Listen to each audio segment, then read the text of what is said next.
भगवते वासुदेवाय नमः। जय श्री राधे, जय श्री कृष्णा। 13वां अध्याय।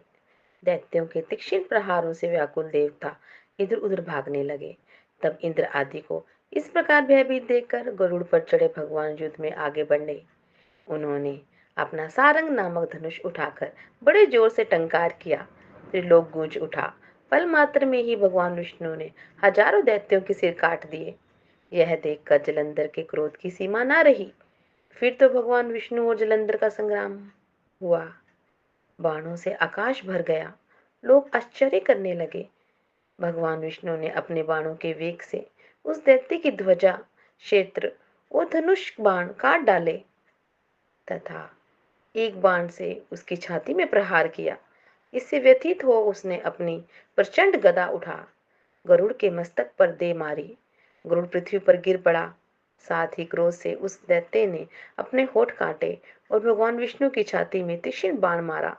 उसके उत्तर में भगवान विष्णु ने उसकी गदा काट दी और अपने शारंग धनुष पर बाण चढ़ाकर उसको बींधना आरंभ किया।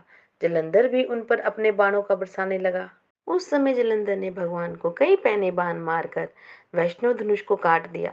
धनुष कट जाने पर भगवान ने गदा ग्रहण कर ली और शीघ्र ही जलंधर को खींचकर मारी। परंतु उस अग्निवत अमोघ गदा की मार से भी वह चल्यमान ना हुआ और हाथी के समान उसे पानी गदा की मार को फूल की माला जाना। साथ ही उस युद्ध में अत्यंत ही क्रोधित होकर अग्निमुख त्रिशूल को छेद दिया। जलंधर ने झपट कर भगवान की छाती में से मुष्टिका मारा और उसके उत्तर में भगवान विष्णु ने भी उसकी छाती पर अपनी मुष्टिका का प्रहार किया।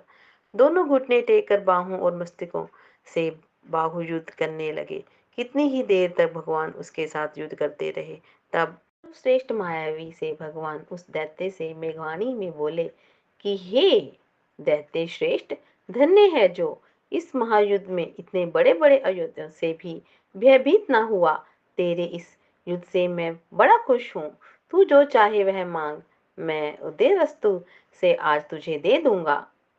मायावी भगवान विष्णु की ऐसी वाणी सुनकर जलंधर ने कहा, हे भावुक, यदि आप मुझ पर खुश हैं तो यह वर दीजिए कि आप मेरी बहन के साथ और अपने 100 कुटुंबियों सहित मेरे घर पर निवास करें। नारद जी कहते हैं, उसके ऐसे वचन सुनकर भगवान की खेद को हुआ, किंतु उसकी क्षण उन द्वेष ने तथास्तु कह दिया।